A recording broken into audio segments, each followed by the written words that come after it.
ആഭ്യന്തര ക്രിക്കറ്റിൽ സീനിയർ തലത്തിൽ ഒരു കളിക്ക് പോലും ഇറങ്ങാത്ത 24-കാരൻ പയ്യനാണ് ഇന്ന് ക്രിക്കറ്റ് ലോകത്തെ വലിയ ചർച്ച.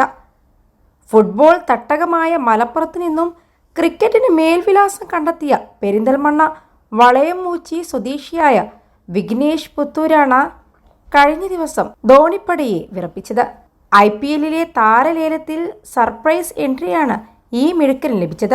കഴിഞ്ഞ ദിവസം നടന്ന IPL-ൽ Mumbai Indians Chennai Super Kings മത്സരത്തിൽ 4 ഓവറിൽ 3 വിക്കറ്റ് വീഴ്ത്തിയാണ് മുംബൈക്ക് വേണ്ടി വിഘ്നേഷ് വരവറിയിച്ചത്.